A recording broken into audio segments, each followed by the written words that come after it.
U 13. tohoročným číslu novinoch Ruské slovo rubrika Týždňovník píše o schádzky o strategii rozvoju obrazovania po 2030 rok, u ktorej účastvovali i predstavníky ruskej zajednici. Naše mesta dávajú zvít zo schádzky upravného odboru ruskej matky pri richtovaniach za Veľkú noc u ruským keresture a zaznačená i epidemiologijna situácia po lokálnych štretkoch.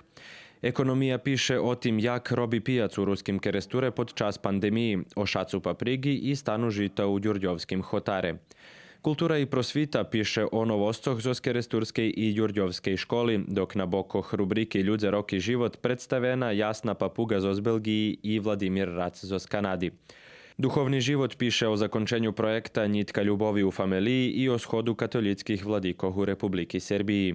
Na sportu doznávame rezultati našich fotbalských klubov u ich prvenstvených ligoch, a tu predstavený i kickboxer Ivan Rac.